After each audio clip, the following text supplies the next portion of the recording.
Добро вечер и добро дојдовте, почитувани во магазинот Вечера со Слободан Томич, петок, 21 часот. Како што беше најавено и се случи, тоа е изборите започна, трката започна официјално.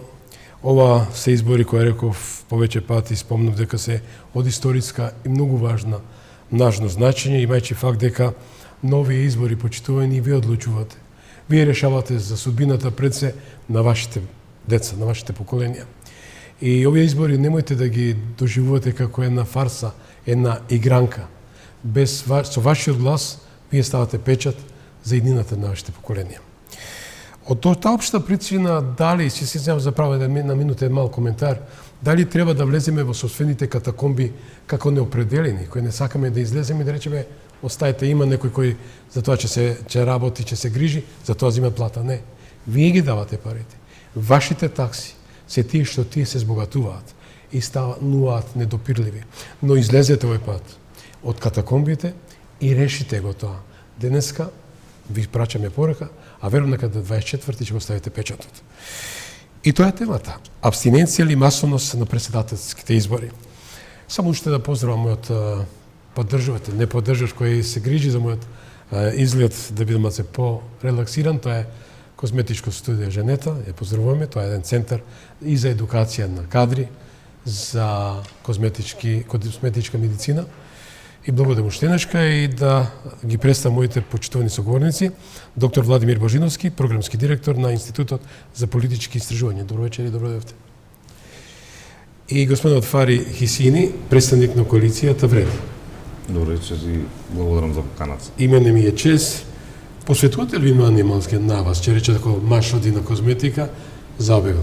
Дали човекот треба да си посвети внимание на самиот себе си? Треба секако, е прашање колку време има и колку време нема, али? Дали сопругата ви е љубоморна ако посветите повеќе внимание? Тоа треба не да прашате. Кај вас како? Видете, политичкиот живот повеќе не ти дава за дозвола да следиш и да бидеш дел од овие кругови, бидејќи ако се посветува поголемо внимание на себе си, а целта како политичар треба да ти биде јавното добро и јавниот интерес. Дали тоа може да изговор некој што се фати кривина во живот? Па реално, искрено секоја минута, секој дел од тајмингот животски ти е важен бидејќи имаш одговорност за поголема група на луѓе. Имаш одговорност за животот на едно општество, на едно да почнем од локално на градско и на републиканско ниво. Рубрика тоа сум јас. Доктор Владимир Божиновски, јавноста ве знае како еден голем борец за и околу сондирање на гласот на народот и негово дефинирање како оценка, имајќи факт дека бевте атакувани од политичката партија која претендира да ја задржи политичката активност и владење, тој Социјалдемократскиот сојуз, за тоа потоа. Може ли кратко, кој е Владимир Божиновски? Па мислам дека сум доволно познат на јавноста изминативе 20 години. Дали преку истражувањата кои што ги спроведуваме Во приватниот живот, што не кажете? Институт за политички истражувања, дали преку анализите кои што ги правиме на медиумите. И нели се разбира она што ми е главна преокупација, тоа се студентите или одсекот департманот на политички науки. Хоби имате ли некој хоби? На правниот факултет. Хоби, сакам да трчам, да пешачам, точак да возам, книги да читам. Со колку го пиете првото за кафе? За релаксација. Да. Со колку го пиете првото кафе? Не пијам кафе. Да. Нешто вие за вас? Да, баш убав почеток, убаво интро, ме врати назад во невладиниот сектор. Фари Хисини, 10 годишен искусен припадник на невладиниот сектор, веќе 2 години дел од локалната самоуправа во својство на портпарол на општина Чаир. Како би се опишал, миролюбив, човек што стварно верува во човек, а не во позадини. Хобито, планинарењето ми е омилено, без разлика што тежината физичка не Во секој случај здрав дух, спортот ви. Почитувани во интерес на времето, тоа е рубриката Тоа сум јас. По малиот джингл се враќаме во студиото и започнуваме.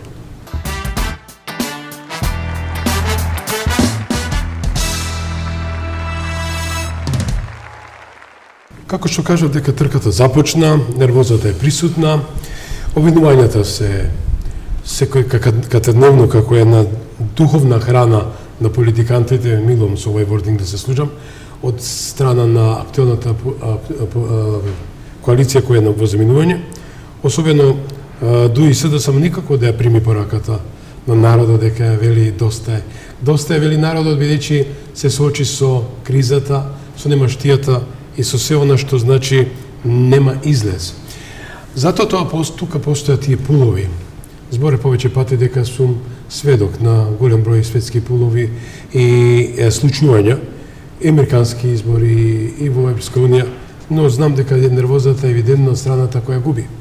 Случајот беше исто така атакот на една од истражувачките пулови во државата, чиј директор е во нашето студио, но да подсетиме каква е анкетата моментално на теренот во врска со претставителските избори. Одиме со анкетата. Последната анкета која по нарачка на порталот МКД ја спроведе Market Vision. Според неа на председателските избори за Силјановска би гласале 20% од анкетираните, а за Пендаровски нешто под 11%. Во албанскиот блок Османи има речиси 8% рейтинг, а Таравари нешто под 6%. Во дуелот на малите партии води Димитриевски кој е близу 7%, Ванковска е под 3%, а Јакимовски под 1%. Близу 2/3 од граѓаните сметаат дека Пендаровски не заслужува втор мандат, а оценката за неговата работа на скалата од 1 до 10 е оценета со 4.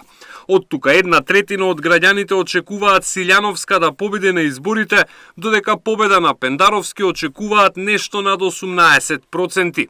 Ако овие двајца кандидати влезат во вториот круг, тогаш Силјановска би победила со 32,2% од гласовите, додека Пендаровски би освоил 25,5%. Да, тоа е анкетата што имавме сите почитувани регистрирано. Зошто позицијата се лути и жести? Дали анкетите се штелуваат и местат, се фалсификува гласот? Да, ова е анкетата, мислам, од Market Vision. Да, Market Vision, да. Не, но во контекст на тоа, да ја слушнавме ова, Па, а беше атакувана и вашата... види, долго време си ти нели ги пратиш политичките случаи. Буквално пред секои избори, оние на кои што не му одговараат можеби резултатите, ги атакува анкетите, као ние да сме криви заради тоа што немаат поддршка каква што они сметаат дека треба да имаат од граѓаните.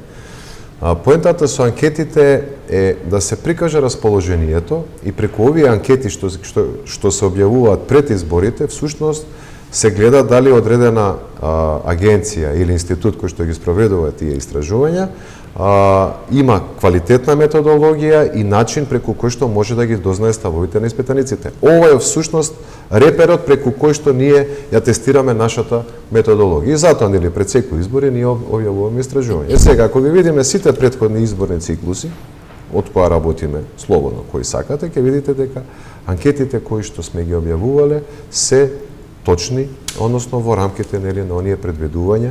Со секојаш пак ќе напоменам, значи не може анкетата да биде 100% точна. Тоа го нема никаде. Затоа има она маргинална грешка плюс минус 3%. Што значи ако ние сме кажале дека некој ќе освои, не знам, 20%, тој може да освои 21 и 22, може и 18 и 19.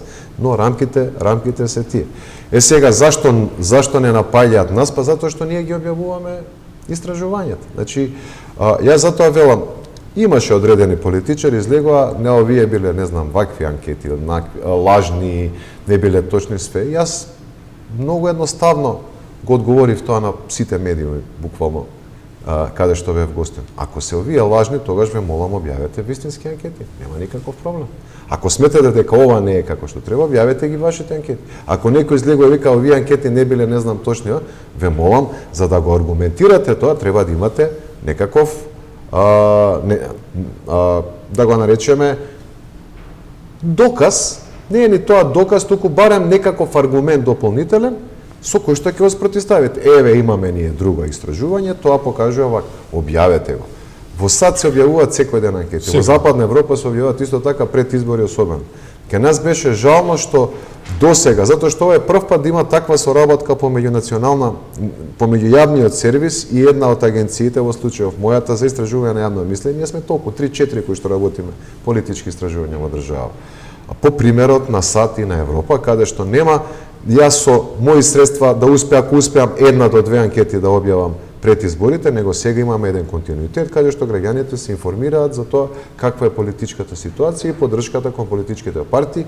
Ние тоа после го коментираме, зошто е таква, кои се причините, што може да се очекува, можни коалиции, исход на изборите, она што значи наблюдување на политиката.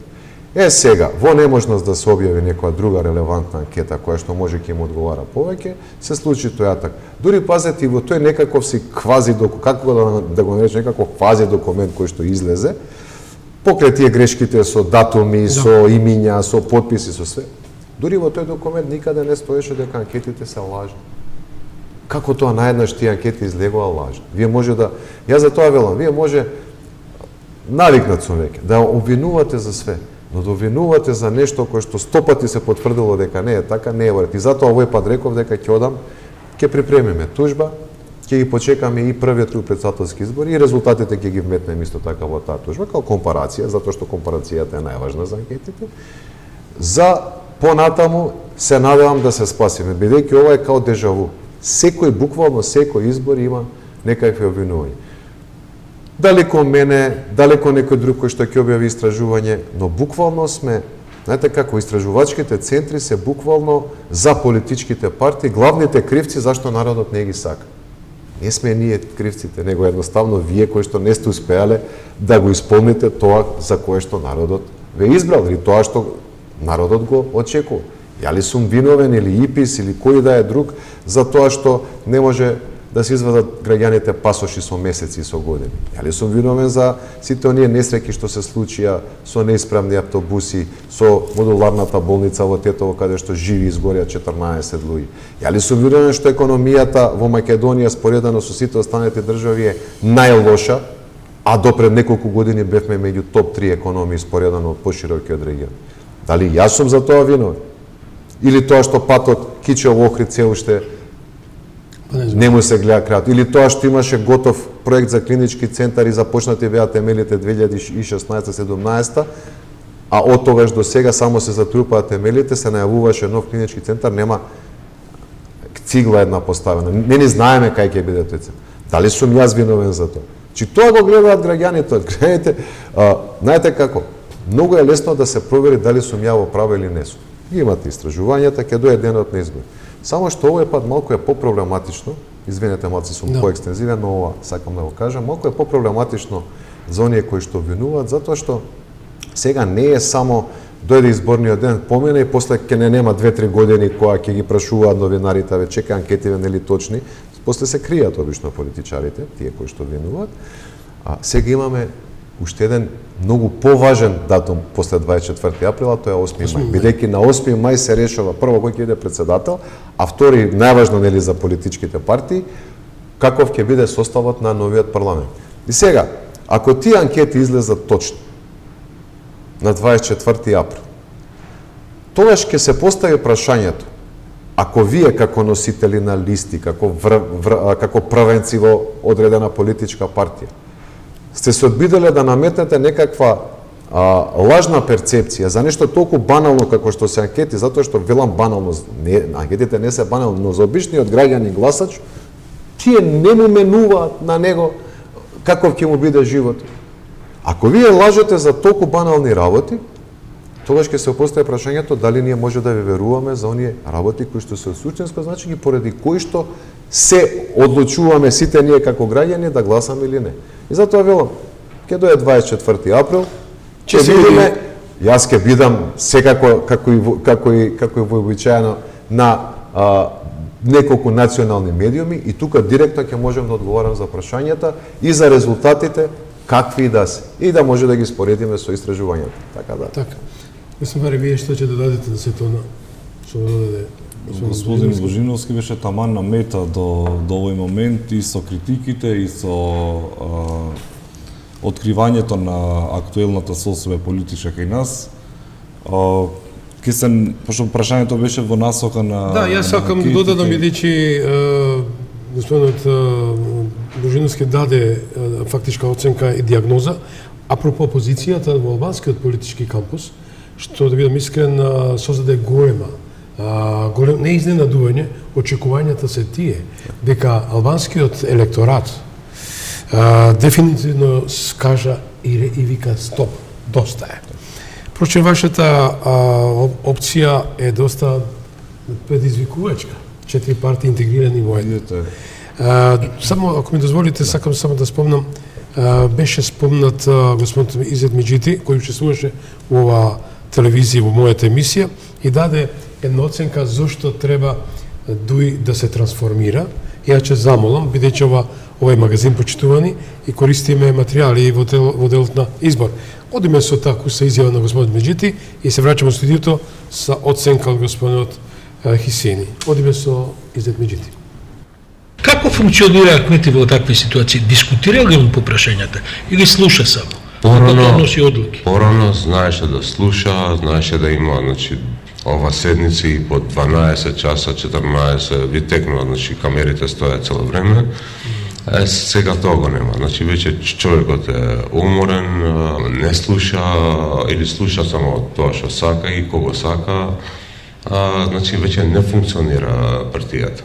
И затоа тогаш најде, значи, сили да се престрои правилно, за разлика од сега кога веќе е предводник на овие политики и се ова, значи, што се случува во ДУИ веќе и видливо е, значи, и по наставните надвор, по коруптивните сделки и по се друго, значи, дека е делото. Јасна и гласна порака испрати со оглед дека и господин Таравари, кој е председателски кандидат од коалицијата на вашата партија, мислам вашата коалиција. Што ќе додадете врз визави се тоа? Дали ДУИ треба дефинитивно да се трансформира, да се редефинира и да се слушне гласот на народот? Видите, една од главните техники во демократијата е самата дискусија, самата дебата внатре партијско, бидејќи ти представуваш група на граѓани од сите 22 години политичката сцена се пак е ни да. хигиенски, ни политички хигиенски не е. Сакаш, не сакаш, како лидер на една партија, особено како што е или како што беше ДУИ изминативе 23 години, значи во момент кога таму се губи просторот за дебатирање и за дискусија и за да се видат каде се проблематичните точки, каде се слабите, таа свот анализа што секаде се прави, каде се слабите и јаките страни на партијата, каде може да помогне партијата во насока на просперитет, во насока на нешто да цвете кон подобро. Тоа што ќе затвориш вратата како што моментално прави господин Ахмети со целата негова структура, веќе се губи сенсот што конкретно се случува во населението, што конкретно се случува во теренот. Ако мене ми е омилен одредена личност да ми даде коментари, да ми даде совети, бидејќи таа личност од другата страна мене ми, како што напомена и председателот Меджити, се случуваат таму коруптивни сделки, се случуваат таму разноразни лични интересни, веќе во неколку наврати ги напоменавме кои се казино бизнисот и Соравија на 25 години возраст, внукот во вредност од 35 милиони евра си купува трговски центар и многу други ред низа на бизниси, низа на активности што стварно се Есте во базата, дали народот не го сака Ахмети, едноставно сака промена. Видејќи гледаме Ахмети, господин Ахмети ја окрупнува неговиот форум, да речем неговиот блок, што повеќе партии кои тоа што го кажувате моментално, доскоро имаше еден мит за господинот Ахмети. Да? Мит создаден од внатре партиските луѓе од ДУИ.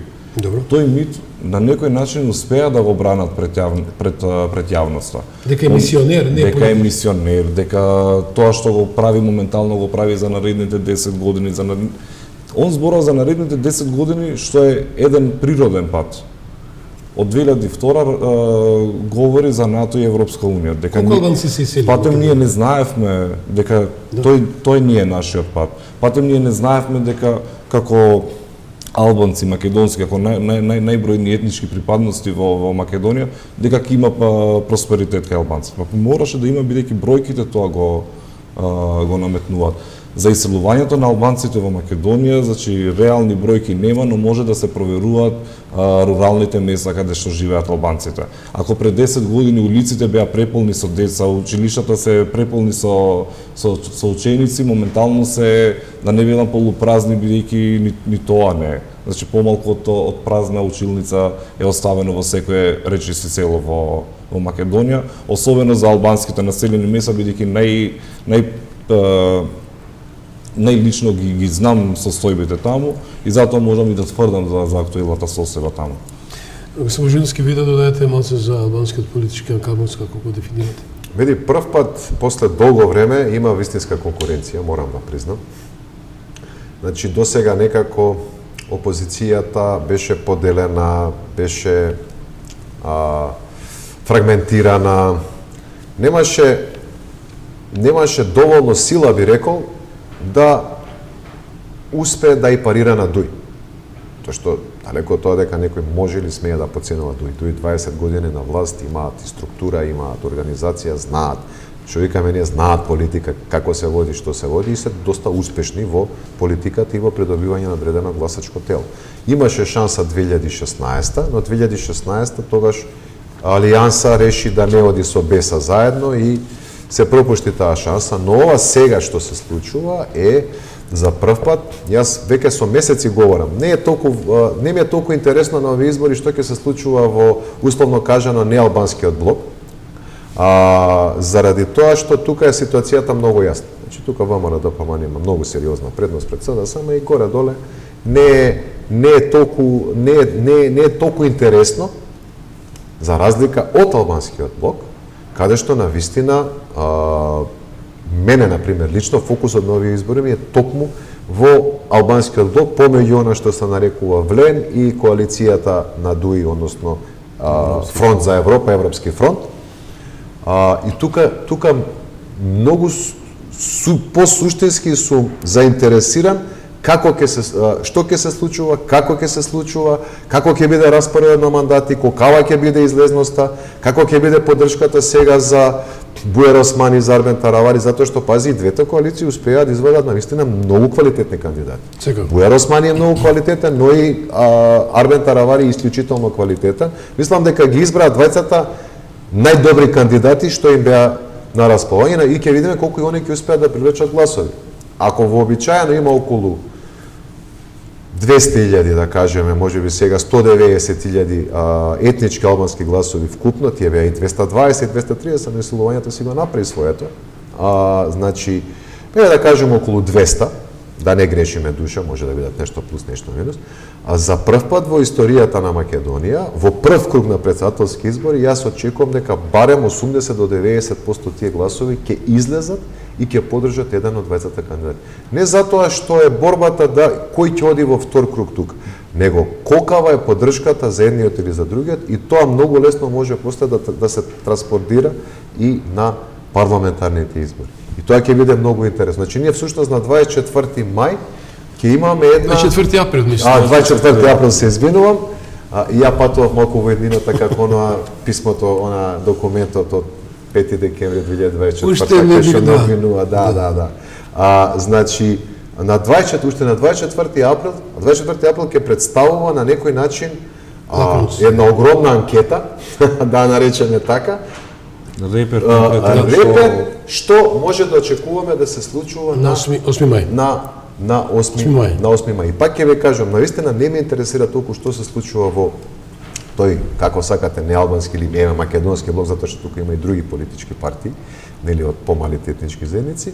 Значи, не ме интересира тука што ќе се случува, може ме интересира она битка помеѓу Знам и Левица, како ќе излезе, колку ќе освои едниот, колку ќе освои другиот, до некаде, но она што е главна моја преокупација е всушност како ќе биде соодносот помеѓу односно доктор Арбен Таравари и доктор исто така Бујар Османи. Да, тоа Да, во контекст на тоа, ако ми дозволите, јас си би ја пуштил тука изјавата господинот Мицковски, кој со јасен став упатува критики не до албанците, туку до Али Ахмети. Одиме со изјавата на господинот Мицковски. Нападот врз ДУИ никогаш не е напад врз албанците, туку напад врз криминалот кој тие го представуваат и застапуваат. И свесен сум дека тие секогаш тоа го извртуваат и го толкуваат како напад врз албанците. И тие треба да ја искористат, мислам на албанците, ова шанса да му испратат јасна порака на Али Ахмети и Демократската унија за интеграција дека е готова. Најпрвин ќе ги пратиме во опозиција, а потоа јас ви гарантирам и ви давам збор, ќе одговараат за секоја солза, за секоја пролеана солза на мајка, баба, сестра, за целото кое што ја напуштила Македонија, затоа што се чувствувале граѓани од тој ред, затоа што некој им ја украл иднината.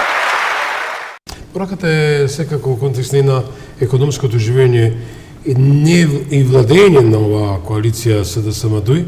Вие што ќе додадете на се тоа што Али Ахмети веднаш ако ја се критикува неговата неработа, да речем, заедно со СДСМ, веднаш едно на национална на припадност. Видите, тоа убаво го каже и господин Божиновски. Самото искуство 23 годишно знае како да манипулира со јавноста, знае како да ги искористи точно во точните моменти, точните инструменти.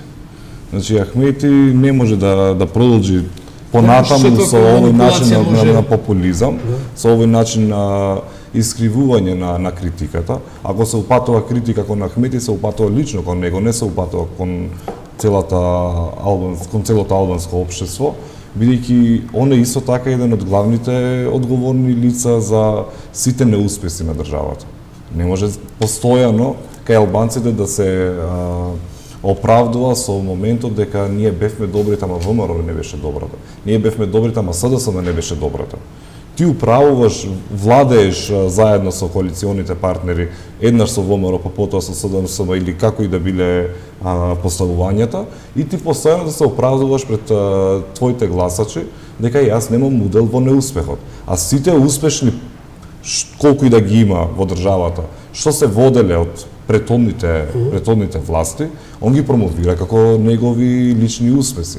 Се не може кога мене ми одговара успехот да го прикажам како мој личен успех, ама кога ние двајца ќе имаме неуспех кон одредена политика или еве се спомнува иселувањето, се спомнува нискиот стандард на економијата, се спомнува нискиот стандард во образованието и сето тоа, и ти постојано да се отповикуваш од таа одговорност. Особено во последните години, ние знаеме дека министер за економија постојано беше од редовите на ДУИ и постојано економијата тоне во Македонија. Ние знаеме дека во последните години министер во Министерството за образование и наука е исто така од ДУИ, а ние моментално исто така завршува веќе учебната година, учениците немаат учебници за следење на наставната програма. Ние знаеме дека ДУИ има речиси пола власт во владата, но албанскиот граѓани не почувствува, почувствува нула мог од оваа постава владинска, каде што се министри од редовите на ДУИ. Јас само сакам да правам дистинкција и јавноста веќе да знае, мислам јавноста си знае, но да се опаметат представниците на Демократската унија за интеграција, дека ако оние живеат добро, не мора да значи дека сите албанци живеат добро. Значи, самата претпоставка, пошто не знам дали остане некој во редовите на ДУИ што не е милионер више. И најобичните активисти на ДУИ стана со полни джепови. Прашање како е тоа? Правите ветинг да испитувате потекнално имотот, почнувајќи од мене. Со таков настап, со таква изјава настапува. Дали му се верува на Али Ахмети? Пак веламе популизам, ветингот се ветуваше. Ветингот беше ветено дека ќе се спроведе 2020-2024. Ништо не се отпочна од таа постапка. Па наједноставно, знаете како ако сакаш да бидеш веродостоен кон јавноста, секогаш ќе се повикуваш на себе. Еве проверете од кај мене. Еве правете од кај мене. А вистински знаеш дека нема никогаш да се почне од тебе. И затоа они се свесни дека на тој начин ја манипулираат јавноста во моментот кога да, еве јас ќе бидам првиот тој, а знаеш дека никогаш нема да бидеш ти првиот, никогаш нема да бидеш додека ти контролираш апсолутна власт.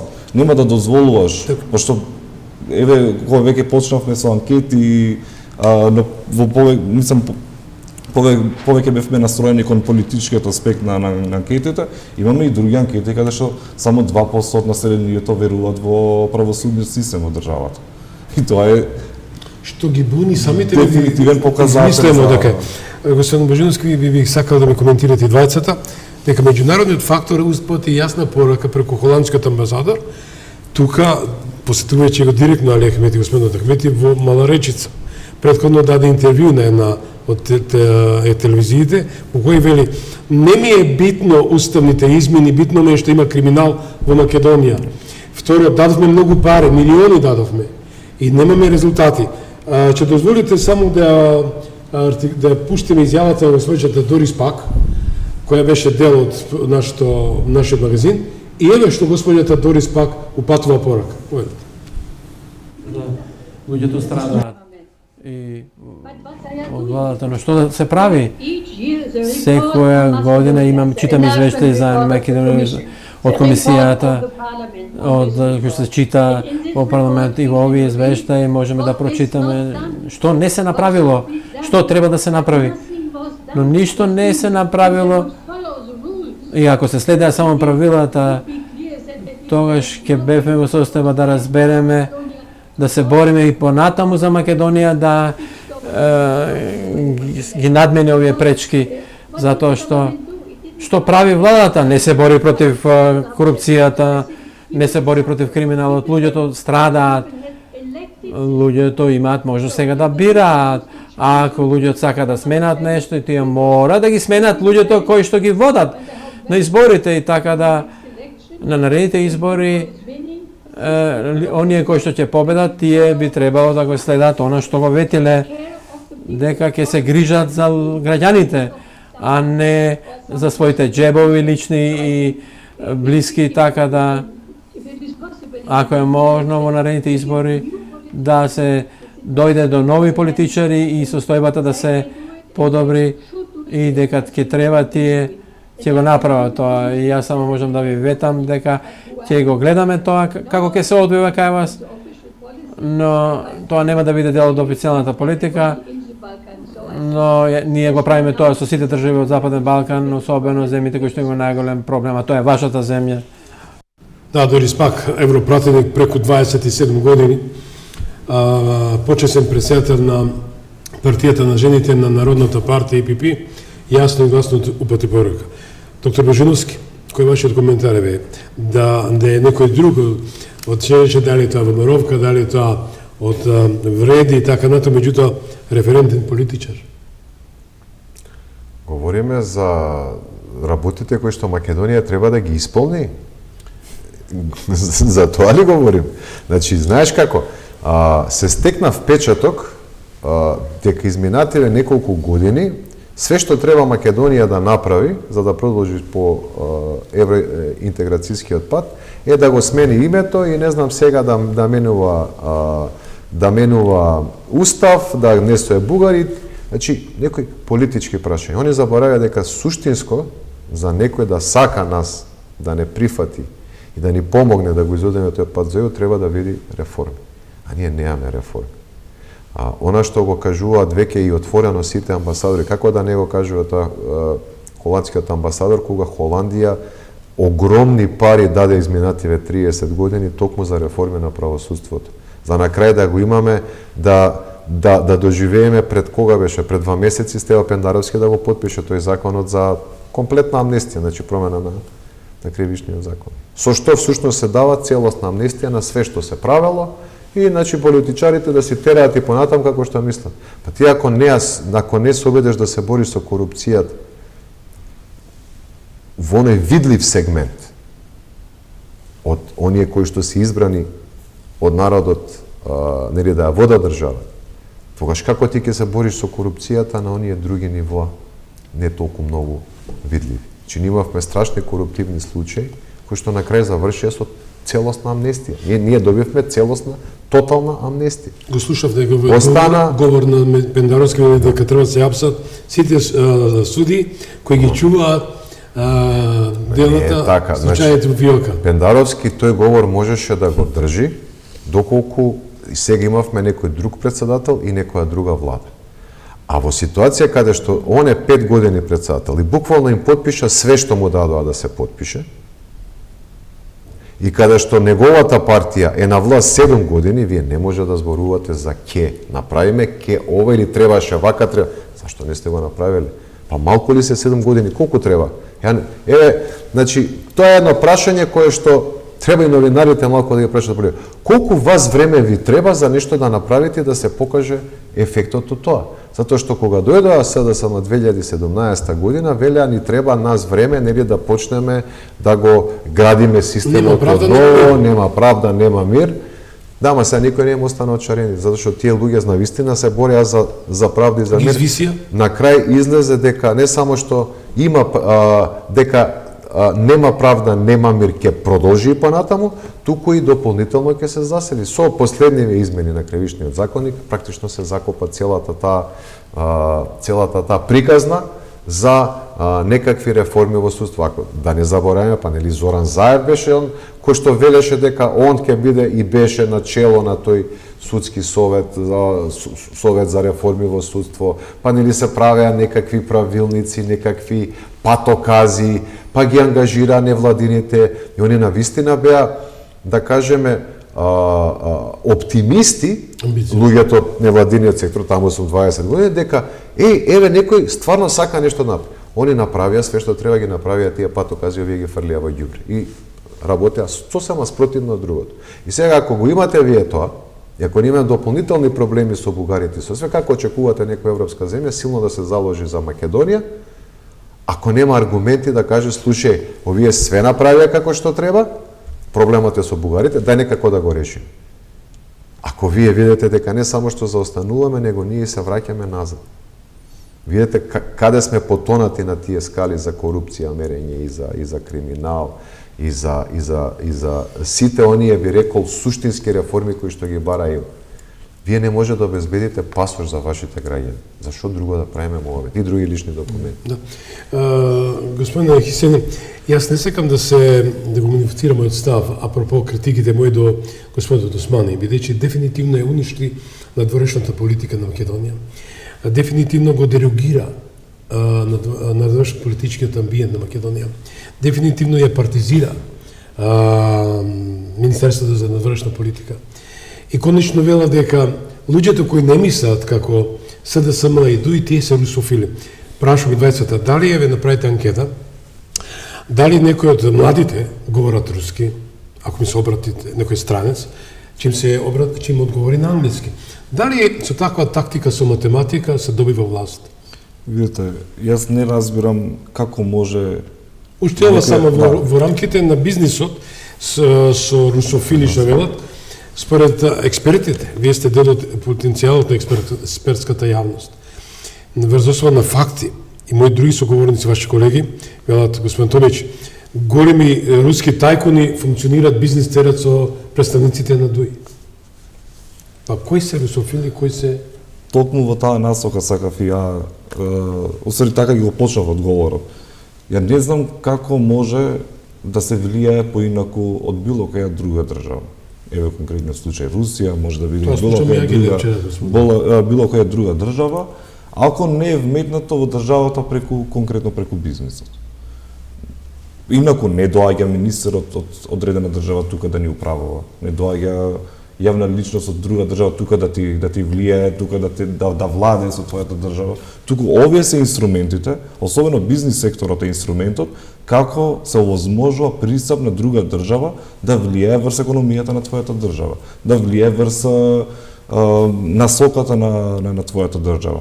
Скоро сите министерства, сите директори и агенции што се предводени од ДУИ имаат тендери со руски компании.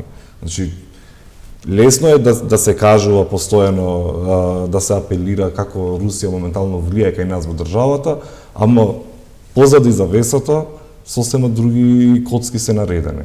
Дали треба да се редефинира ДОИ? Дали треба, јас не сум тука да го критикувам до даска што се вика ДОИ, меѓутоа имам право, слушајќи го ставот на големата експертска јавност и народот, дека ова партија веќе забега. Ве прашам како представник на македонските албанци во Македонија, сепак албанец сте, и да ми кажете како вие го дефинирате се тоа, дали ова партија која има и честни луѓе таму да се разбереме, како што има и во СДСМ и таму, меѓутоа не се во вистинска смисла на зборот на позиции. Дали ДОИ треба конечно да оди во позиција? Прашањето подобро би било кој е ДОИ, што е ДОИ. Дали е ДОИ таа партија што излезе од конфликтот, таа партија што се бореше за националните вредности на албанците, дали е таа партија што се залагаше на почетоците за подобра животна состојба на албанците во Македонија, или е зелена партија како што се промовираше пред 8 години, или е граѓанска партија што се промовира на новите тековни избори. Значи, ДОИ сами не знаат што се. Кои се нивните столбови за да се потргне понатаму партијата. Они играат на инструменти што е многу гадно и прљаво искрено. Извинете вака што се изразувам. Моментално опипам пулс дека интересно би било да се излезе со граѓански концепт. Сега ќе бидеме ние граѓанскиот концепт. Граѓанскиот концепт таму исчезна за месец и пол. Значи нема таму граѓански концепт. Тоа беше со големата вест зелената агенда. Што направија? Зелената агенда беше промовирана со хелиум, беше промовирана со пиротехнички инструменти, беше промовирано со пластични чаши и ред други антиамбиенталистички производи. Они се шминка. Они ако звучат убаво, тоа би го направиле. Но суштински, вистински тоа не е дел од нивната природа. Ако ми се дозволува, ќе се навратам некои 10 минути претходно на тоа што го кажа и господин Божиновски, апропо изјавите на европратеничката, средбата на амбасадорот на Кралското Холандија со Ахмети, упатствата постојани на амбасадорката на САД во Агелер во Македонија. Значи, ако ДОИ се јачи и се мава награди дека ние стоиме добро со меѓународниот фактор и дека и постојано се храни идејата во јавноста дека вие можеби од коалицијата се добри, од опозицијата се добри, ама за ДОИ одлучува меѓународниот фактор. Не може да одлучи за ДОИ меѓународниот фактор, пошто они така сакаат да го инсталираат тој мајндсет. Да се представа така, како миленици на меѓународниот фактор, кога меѓународниот фактор постојано мава и удира под ДОИ. Заради тоа ова го тврдам бидејќи амбасадорот на Кралското Холандија се среќава со лидер на партија. Али Ахмети не носи јавна функција во смисол во извршна власт. Али Ахмети е лидер на партија. Имајќи министер за правда, имајќи премиер на држава, амбасадорот на тема притисок врз судството се среќава со лидер на партија. Агеле постојано, значи тие се сериозни упадса кога вели дека во Македонија имаме епидемија на корупција. Епидемија на корупција. Ние поминавме пандемија и видовме што значи пандемија, тоа е на глобално, ама епидемија во случајот тие што не знаат е пандемија во државата. Колку криминал сторија коалицијата со ковидот. Да. И значи тоа сериозно е показател како функционира ДОИ, особено тоа претhodно го кажа и Божиновски. Како би се чувствувал граѓанинот кој има усвари нула поддршка, нула заштита од државата, кога се дозволува притисок врз Беса Кадрио, која е председател на Врховскиот суд.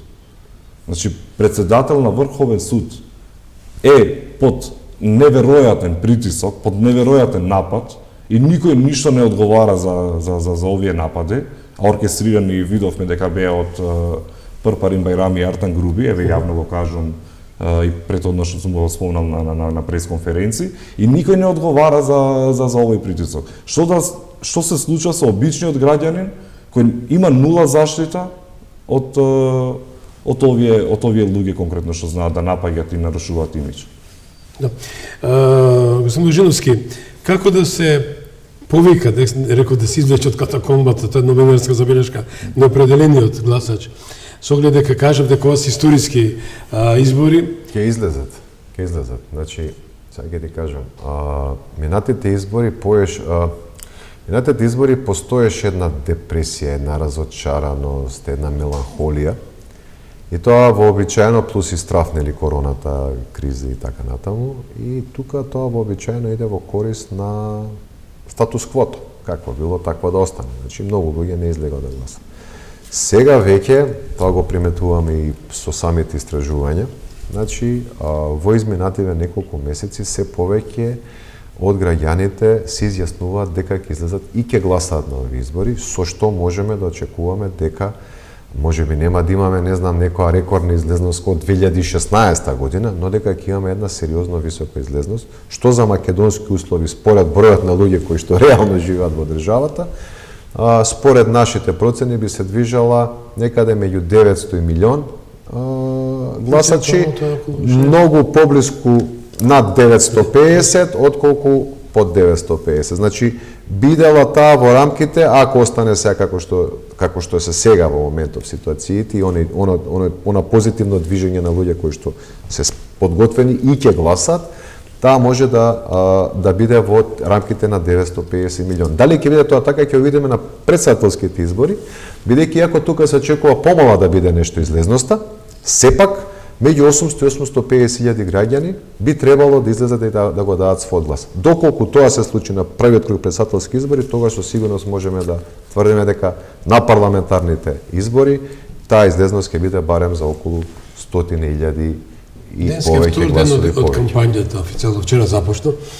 Сепак вие сте искусен со години, значи деценија колку е до 18 години, колку ја водите ова институт? Не, институтот е околу 14-15 години, но и претходно ние бевме во друга исто така, од друг институт со колегите, така да од 99-та колку години се поминати, 25 години. 5 години сепак тоа се референтна бројка.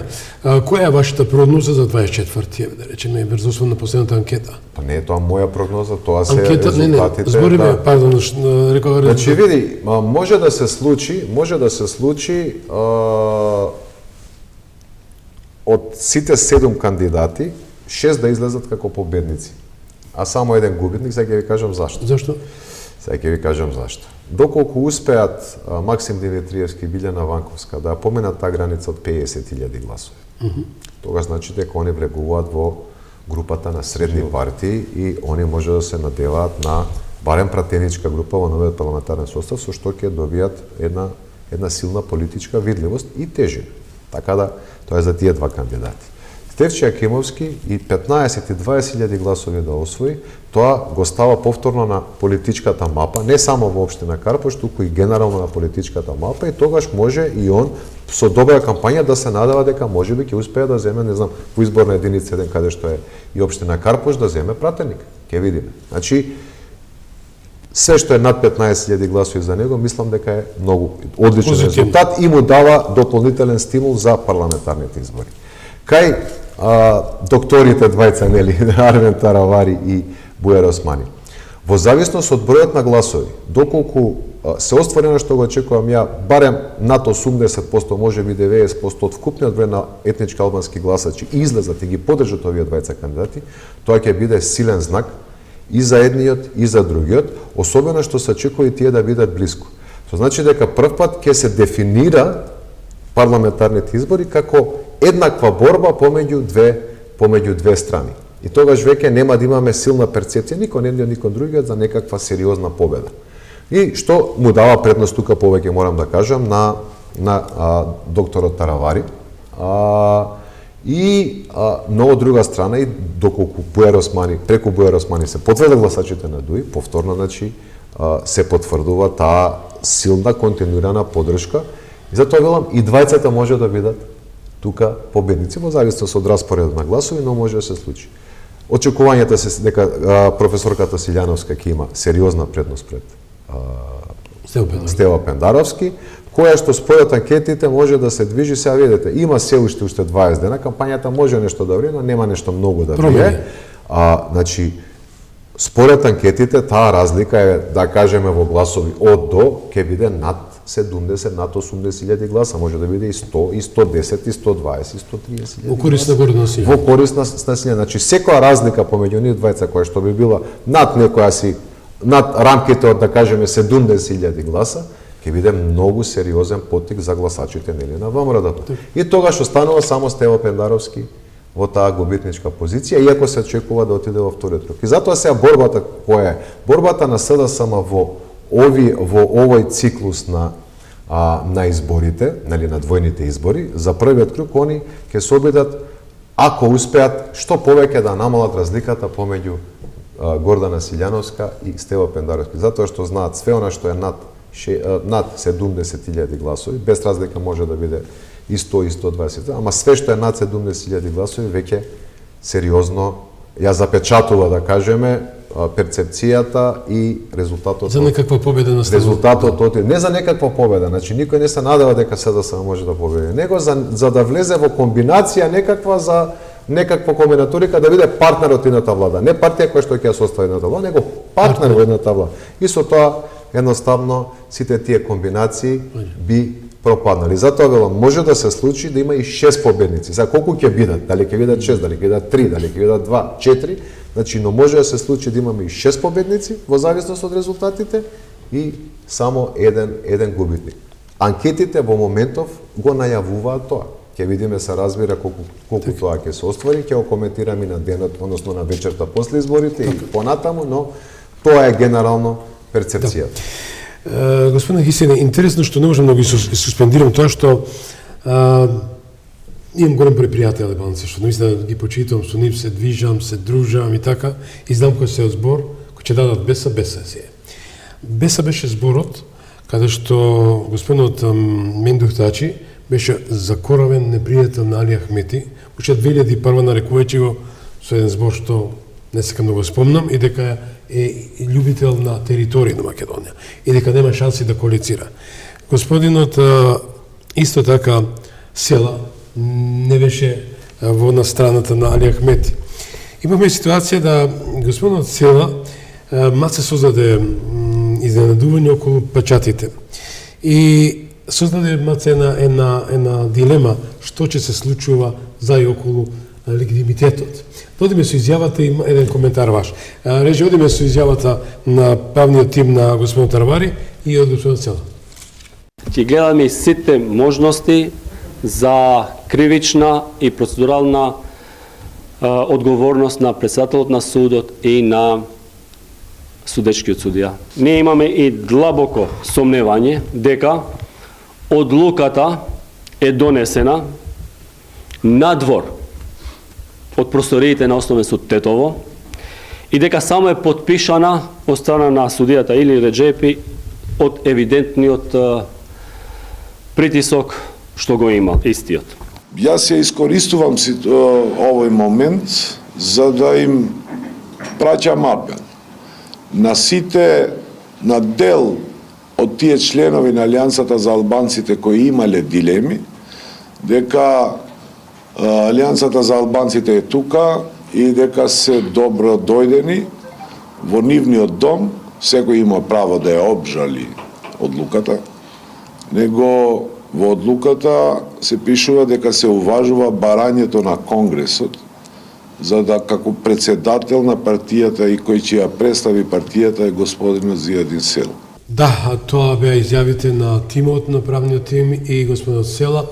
Ваш коментар и кои се вашите очекувања од овие избори на 24 април? Не знаејќи како ќе следи самата дискусија, само се повторува и се потврдува тоа што го зборевме досега, неверувањето во судство. Како може во надвор да се потпишува? Ова е оправдувач зашто само 2% од населението верува во судството. Добро. Значи, промена на тројца судии, па се додека ќе се најде четвртиот судија Кафанџија што потпишува документи надвор од судскиот објект, ова покажува која е реалната слика за судството во Македонија. Кои се нашите очекувања? Прв пат се слуша желбата на граѓаните. Од 2014 па навака граѓаните, особено албанскиот електорат, гласа против ДУИ со тоа што над 50% од гласачите беа распределени во албанската опозиција. Главен фактор и главен виновник беше политичарот опозицијски албанец, што не знаеше да се обединува, што не знаеше да направи една слога, едно соединување помеѓу опозицијскиот фронт, за да може таа желба на граѓаните албанци да се постигне, да се реализира. Само една кратка компарација помеѓу коалицијата Вреди и Европскиот фронт, тоа што и вие го претhodно го напоменавте, како е возможно Тачи, Села, Ахмети, сите овие луѓе да седат на иста маса. Значи, Европскиот фронт во овој момент е создаден артифицијално, вештачки, кој покажува дека тие политичари се само за личниот интерес, не име од интерес јавниот... Спас за Ахмети ли е тоа? Тоа е дефинитивно спас за Ахмети. Спас за Ахмети, спас за Тачи, спас за Села, за сите овие, пошто останатите очигледно биле инструменти на Ахмети како да се владее. Како со кривичниот закон што видете, Аријан Итходжа беше висок член на БЕСА, Зејд Реджепи беше висок член на Алтернатива, Зијадин Села беше висок член на Алијансата за албанците, Менду Тачи беше опозицијски лидер на Демократската партија за ДПА за албанците, да. И одеднаш, со самото коалиционирање на коалицијата Вреди, со самото спојување на опозицијскиот блок, овие важни личности во нивните партии заминуваат од партијата заради тоа што токму овие лица биле инструментите како ДУИ има влијање во овие мали партии. Господин Божиновски, ќе дајете една оценка завршна?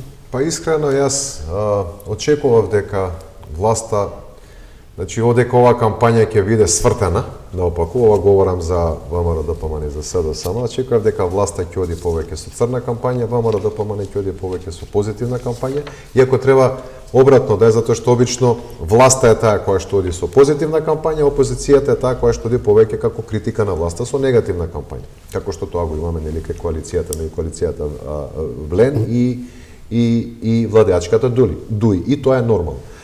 Но овде не, затоа што овде, видите, поради сериозната, би рекол, разлика која што постои во поддршката на ВМРО ДПМН и СДСМ, ВМРО ДПМН се подготвува да дојде на власт и затоа нуди некаква надеж, нуди проекти да иде повеќе со позитивна кампања. Ќе има и негативна како дел од кампањата, но генерално ќе биде позитивна.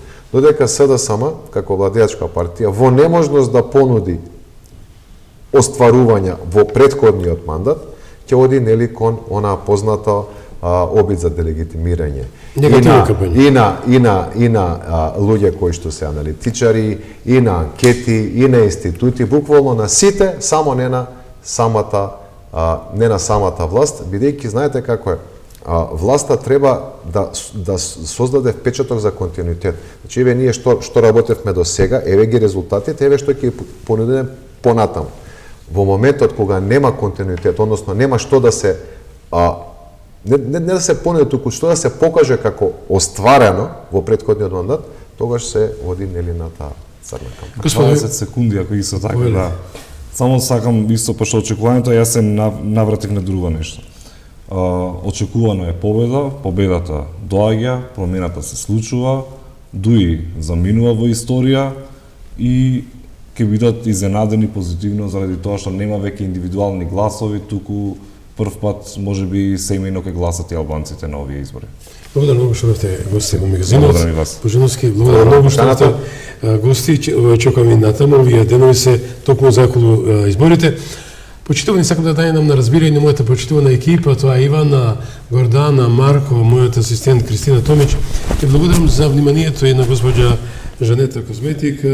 Доколку ми давате за право, јас би замолил анкетата, односно изјавите на председателските кандидати, малку ќе одам повеќе до ограниченото, со тоа ќе ве поздравам, ви посакам добро здравје и расположение, убав викенд, за многу години благоештение, тоа е у недела, и се гледаме вторник во дневната доза. Значи, реже ве молам, вклучите ги изјавите, тоа по една минута, а со тоа завршуваме вечер во овој магазин. Пријатен вечер.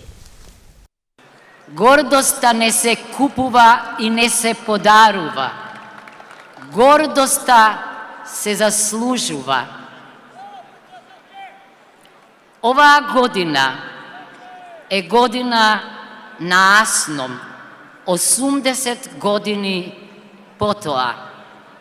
Асном, партизаните, оние кои беа инспирирани од првиот Илинден, а човекот пред мене е нашиот апостол Гоце Делчев. Големо потврдување беше што застанавме на половина пат во реализација на клучниот слоган на единствената автентична граѓанска револуција во нашата историја: нема правда, нема мир. Во оваа смисла не можеме да го вратиме времето, но нужно е да се обврземе на целосен ветинг на сите суди и обвинители, но пред се на нас, политичарите. Сите кои... Мултиетнички Европски фронт, коалиција од 9 партии, нова платформа која што е произлезена од рамковниот договор, чија што цел е на овој крстопат да го задржи евроатлантскиот курс, да ја задржи меѓуетничката хармонија во државата, да ги зачува меѓусоседските односи и се разбира да го заврши евроинтегративниот пат за Северна Македонија да стане членка на Европската Унија до 2030 година. Приоритет број 1.